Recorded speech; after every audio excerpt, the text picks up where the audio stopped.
Nani zaidi yako, mtakatifu Mungu wetu? Tunakushukuru sana Bwana kwa sababu ya alfajiri ya leo Bwana, ambayo imependeza kwamba tuendelee kuwepo juu uso wako wa nchi yako Bwana ambayo wewe umeumba. Asante Bwana Yesu kwa sababu ya kutupa hii neema na kibali, katika jina la Yesu Kristo mtakatifu, Mungu mwenye haki. Wewe peke yako Bwana unastahili sana, sifa na utukufu ni vya kwako, katika jina la Yesu Kristo mwana Mungu uliye hai. Baba, ninakushukuru sana Bwana kwa sababu ya neema yako Mungu mtakatifu. Tunakupa heshima na tunakupa adhama. Peke yako Bwana wangu na Baba yangu unastahili, katika jina la Yesu Kristo mwana wa Mungu uliye hai. Haleluya. Wewe peke yako ndio Mungu, wewe peke yako ndio mfalme Bwana. Tunakutukuza na kukuinua. Tunakuomba Bwana ukaseme nasi tena wakati huu. Tunanyamaza kimya mbele zako mfalme, tukitegemea na tukikusubiri Bwana ukazungumze nasi, katika jina la Yesu Kristo mwana wa Mungu aliye hai. Baba, tunakutukuza na kukuinua katika jina la Yesu. Amen. Bwana Yesu asifiwe sana. Pendo mtumishi wa Mungu, Mungu akubariki sana kwa vile ambavyo tumeendelea kwa pamoja. Namshukuru Mungu sana kwa sababu ya neema yake ambayo ni kubwa mno katika maisha yetu. Tunamshukuru Mungu sana kwa sababu ya vile ambavyo ameendelea kuwa pamoja nasi. Tunamtukuza sana sana. Basi alfajiri ya leo, kuna vile ninasikia kwamba before tufike mwisho wa ujumbe huu ambao Mungu amekuwa akitupatia au aliotupatia kuhusu kanuni zile ambazo anataka au zile ambazo zitatufanya tuwe matokeo ya kazi ya msalaba. Before tufike hapa, kuna jambo moja ambalo nasikia moyoni kulisisitiza sana. Nasikia Bwana akinisukuma sana kuzungumza mambo haya. Ninajua huenda katika akili ya kawaida ya kibinadamu labda usinielewe sana mpendo, lakini kuna kitu ambacho moyoni mwangu ninakisikia, imekuwa ni mzigo mkubwa moyoni. Sawa wapendwa, Yesu ndivyo anavyotaka. Yesu ndivyo anavyotaka. Yesu anawauliza swali watumishi wa Mungu, wachungaji na viongozi wa makanisa mbalimbali. Anawauliza swali. Ingekuwa ni wewe umenunua nguo yako au umenunua chochote kilicho cha kwako, alafu kwenye habari ya matumizi unapangiwa na jirani yako, unapangiwa na mtu mwingine, na anayekupangia na umetumia gharama kukinunua hicho kitu, anawauliza swali watumishi wa Mungu, wachungaji, maaskofu na viongozi wa makanisa mbalimbali.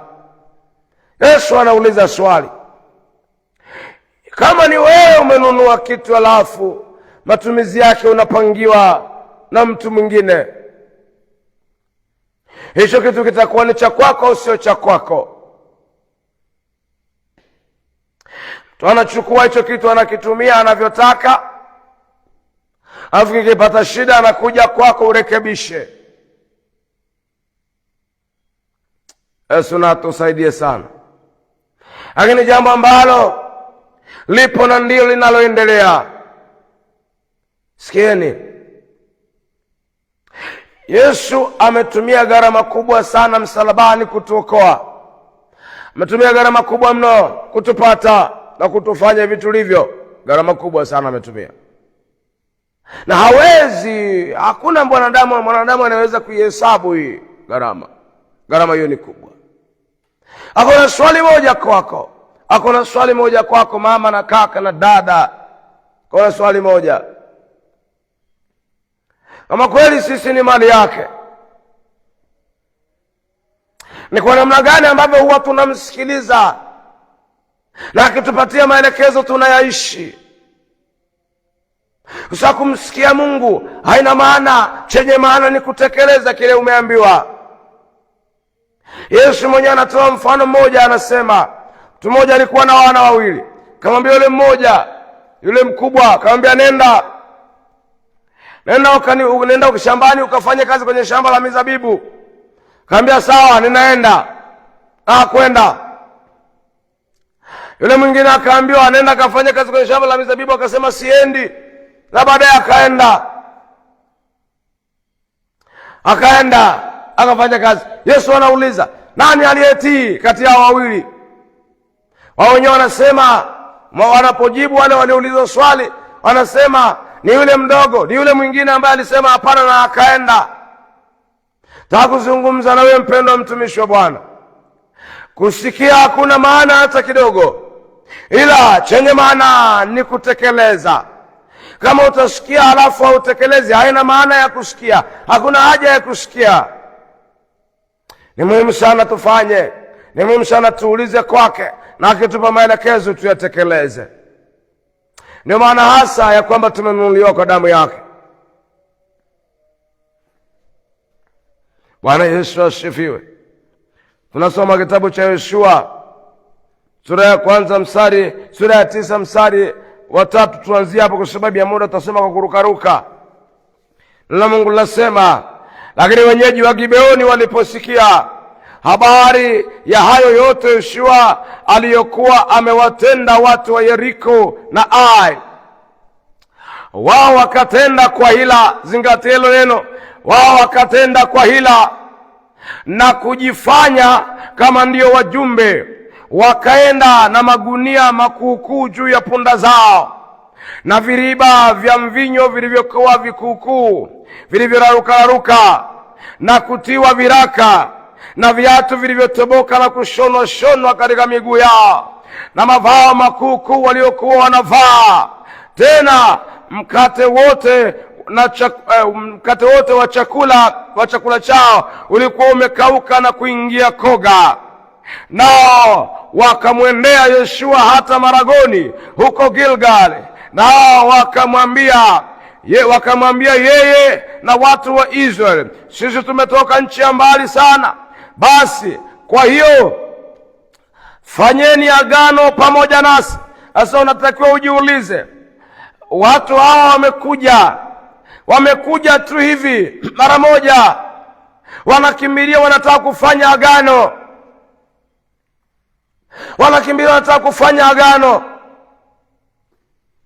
Inakuuliza, huyo rafiki uliye naye ndio ni mtumishi mwenzako, mmekutana tu mara moja, anakwambia nataka tuwe marafiki.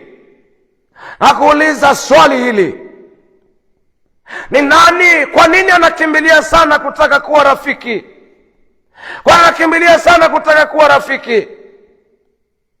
Ni nini anafaidika na huo urafiki mpaka anakimbilia kiasi hiki? Sikia, nini anakimbilia? Nini anafaidika? Amekuona leo tu anakuchumbia, anataka akoe. Amekuona leo tu, ni nini ameona cha haraka hivi? Je, huu ni upendo unaomsukuma au ni tamaa inayomsukuma? You have to be more careful, brother and my sister. Dada yangu, kuwa makini sana. Sikia, wana wa Israel, wao watu wamekuja mara moja, salamu inaisha, habari inayofuata, fanyeni agano nasi. Kwa nini hawakujiuliza hata swali la kawaida tu? Kwa nini wanakimbilia kufanya agano hawa? Fanyeni agano pamoja nasi.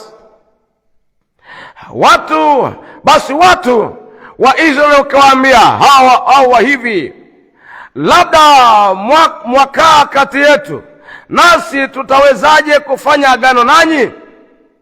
Nao wakamwambia Yoshua, sisi tu watumishi wako.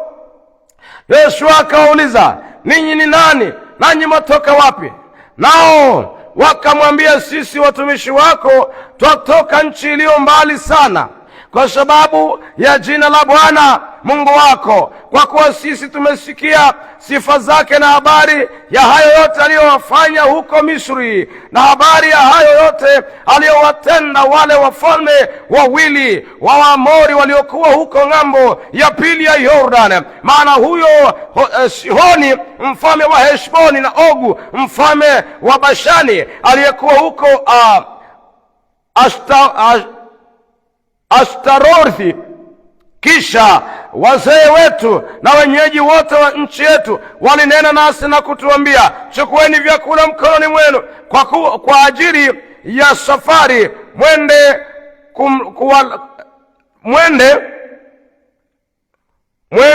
mkawalaki watu hawa na kuambia, sisi tu watumishi wenu, basi sasa fanyeni agano nasi. Sikia kitu kinachotokea hapa. Yoshua anakuwa na doubt. Watu wanawauliza, huenda ninyi mnakaa katikati yetu. Angalia, wanawauliza wao, wanawauliza watu ambao tayari tumesoma hapo mwanzo kwamba waliamua kutenda kwa hila. Do you think wanaweza kuwaambia ukweli? Do you think hawa watu wanaweza kuwaambia ukweli? Hawawezi, maana wameamua kutenda kwa hila. Halafu ndio wanaowauliza. Unawauliza hao waliokuja, unawauliza. Halafu wanauliza, ninyi akina mmetoka wapi? Mnategemea watawaambia ukweli? Mnategemea wataifunua mioyo yenu kwenu, mioyo yao kwenu? Haiwezekani. Yaani mtu ambaye umekutana naye ameamua kutenda kwa hila, halafu unamuuliza maswali, wewe unategemea atakuambia ukweli? Unamuuliza maswali, unakaa naye kikao, unategemea atakuambia ukweli? Unakaa naye kikao, mtu amefanya mambo ya hovyo, halafu badala ya kutafuta ukweli kwa Bwana unamkalisha kikao, unamuuliza, wewe unategemea atakuambia ukweli?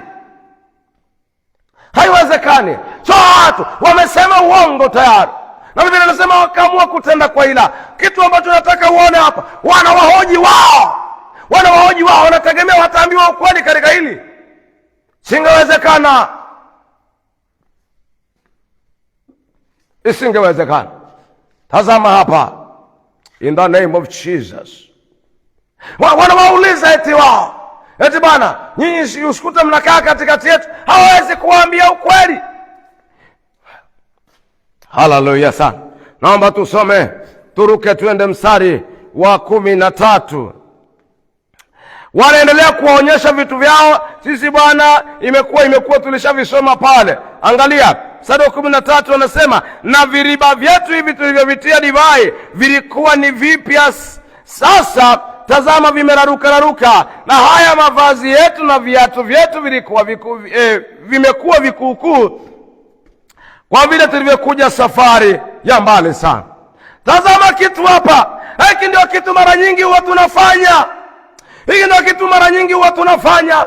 Na Yesu ana swali kwetu. Yesu anauliza swali, maana ya yeye kuwa mfalme kwetu ni nini? Maana yeye kufa msalabani ni nini? Maana kama bado tunafanya tunavyotaka, kama tunafanya kwa akili zetu, bado maana yake iko wapi? Ako na swali kwenu. Mbona mnaamua kwa vikao? Mbona mnaendesha kanisa kwa vikao, sio kwa sauti ya Bwana? Maana Israeli, Biblia inasema wao walisafiri kwa sauti ya Bwana, hata kama walipiga kwa sauti ya Bwana. Leo hii tunaendesha kwa vikao. Tumetoa wapi utaratibu huu? Tumeutoa wapi? Kwa nini hatuna muda wa kumuuliza? Rakapo riga bahaz sieni, hapana. Tazama mstari wa 14. Basi hao watu wakatoa katika vyakula vyao, wala wasitake shauri kinywani mwa Bwana. Nairudia hii, basi hao watu wakatoa katika vyakula vyao, wala wasitake shauri kinywani mwa Bwana. Mungu alikuwa anakaa katikati yao. Alikuwa na kazi gani ya kukaa katikati yao kama ana kazi ya kuongoza? Kama hawezi kupewa nafasi ya kuongoza, ana maana gani? Kama umenunua kitu na huwezi kupanga matumizi, au unapangiwa na mtu mwingine, maana yake ni kusema hicho kitu kimetaifishwa, sio cha kwako. Listen pastors, listen. Leaders, listen. Yes, Jesus needs his church. Yesu analitaka kanisa lake tena. Yesu analitaka kanisa lake, sio kama tunavyodhani. Sio hivyo. Ni saa ya kurejea kwa Bwana, maana bado kitambo kidogo. Mfalme wa utukufu yuaja, bado kitambo kidogo. Yeye hata yuaja. Tazama yuaja na mawingu, na kila jicho litamuona. Ni saa ya kurejea. Hapa acheni kushupaza shingo.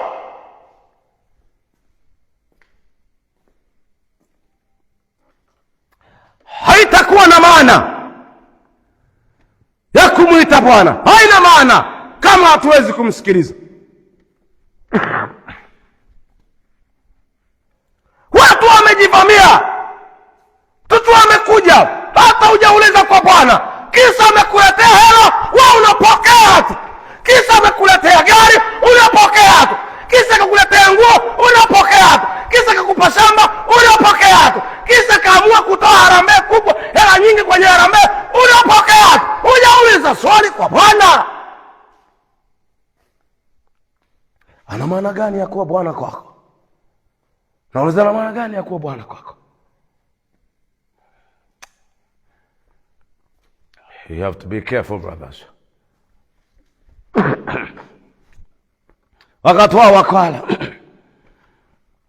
Anasema naye Yoshua akafanya amani pamoja nao na kufanya agano lao, ili kwamba waachwe hai, na wakuu wa mkutano wakawaapia jambo hili hapa. So kama unalielewa, brothers and sisters, I don't know if you can understand this. Yoshua kwenda Ai aliuliza kwa Bwana, vitu vingine aliuliza kwa Bwana. Linakuja swala hawa hamwigi Musa, haulizi kwa Bwana, anafanya agano la wao, anafanya tu agano ovyo ovyo ovyo. Kisha wamekuja na vyakula, wamemsifu. Kuna watu wanalewa sifa. Bwana, tumeona Bwana yuko pamoja na wewe. Mungu anakutumia Bwana, wewe unafaa, fanya hivi, njoo na kwetu, njoo na kwetu. Bwana amekuambia uende. Nauliza, Bwana amekuambia uende, unalewa sifa, mwisho wa siku unaharibika. Bwana asipokuambia